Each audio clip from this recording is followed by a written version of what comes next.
Alright, thanks for joining. This is a demonstration of Bates Blaster software. We're limited for time because YouTube only allows 10-minute videos, so I'm going to run through this very quickly. First thing I want to point out with Bates Blaster software is where you can find it. It's at www.batesblaster.com. One licensed copy of the software is $29.99. That's an incredible bargain, even if you are only doing traditional Bates numbering. But this one has an additional feature that allows sequentially increasing prefix or exhibit numbers. That's what I'm going to quickly demonstrate to everyone so that you'll see that this is an incredible time saver. Okay, so let's get right to it. First thing we do is open the program, which I have done. Click on the tab that says Bates Numbers. I'm going to choose the location, which I will choose bottom center. I like Courier font. Choose whatever you like there. I'm going to make the font here 20 so that everyone can see it. I'm going to choose overlap original content. This is the number dodge function. And for the distance from the edge of the page, I'm just going to choose 0.05. I'm very conservative with that, but you can use numbers such as 0.25, 0.3, etc., etc. Okay, prefix text. This is a function where you can put in traditional static prefixes, such as if you have an expert Bob Brown, you want to type in BB and then use a space for a separator and then start on page 1 and run the program. Your documents will all have the prefix BB and sequential page numbers. Now the reason why I created this is because I needed to do this with exhibits. The exhibit numbering function on the programs was very lacking, and it would not allow me to have increasing exhibit numbers. Exhibit 1, Exhibit 2, Exhibit 3, etc., so on and so forth. What I ended up doing is the programs out there still forced me, well, it didn't force me, I didn't actually have to use them, but had a limitation that prevented me from running everything in a batch process because it just simply does not have increasing prefix numbers right here. Alright, so let's do this real quick. I'm going to type in exhibit and a space after the word.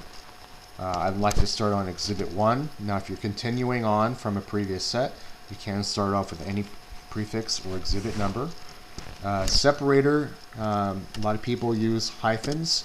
I'm going to do something a little different to show flexibility of the program.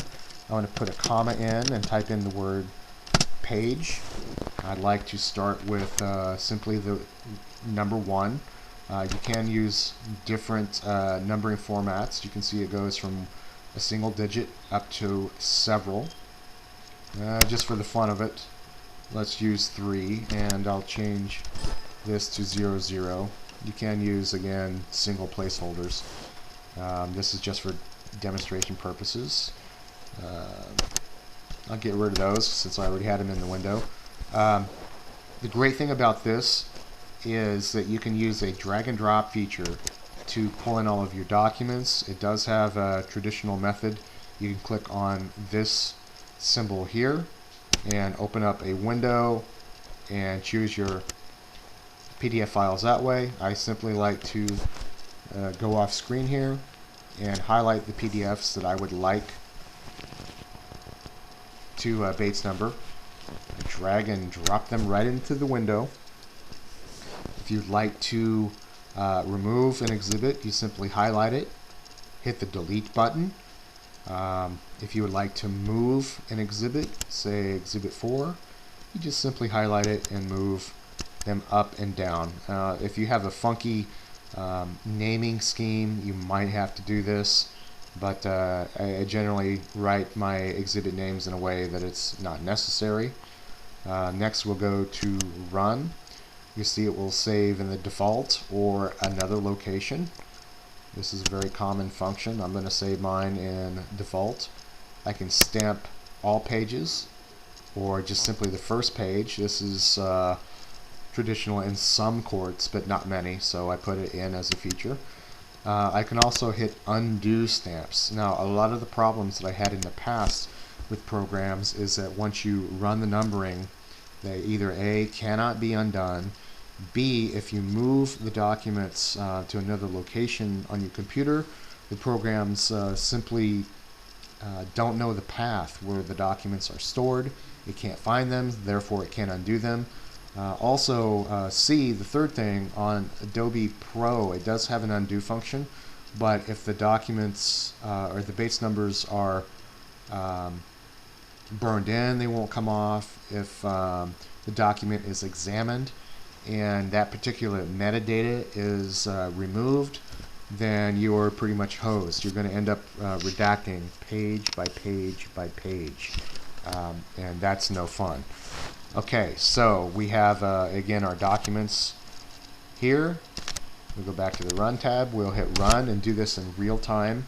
I'm doing 10 very long exhibits. It's close to 500 pages. I think the most I've ever numbered is between 500 and 600. It takes generally just over a minute if you have that number of exhibits. Otherwise, it just doesn't take very long at all. Okay, you'll see that it's complete. We hit OK, and your stamping is finished. So I'll go off screen, open up a PDF so that you can see it. And at the bottom, you can see it says Exhibit 1, page 1, 2, 3, 4, 5, so on and so forth. So let's go all the way down to the last page. There it is. It says Exhibit 1, page 44. Exhibit 2 should start at Exhibit 2, page 45, which it does. You see it looks very nice. We can scroll through here. And we'll move on to the last exhibit. And you'll see it says Exhibit 10, page 473, and so on and so forth.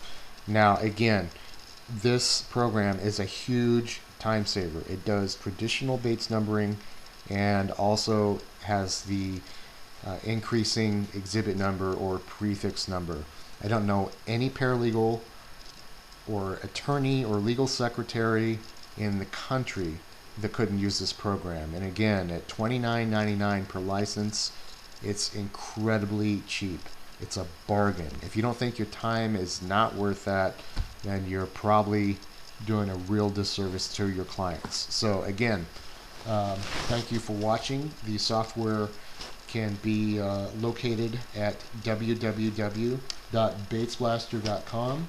There is a trial version on the home page, and also you can find the software at cnet.com. Thanks again for watching.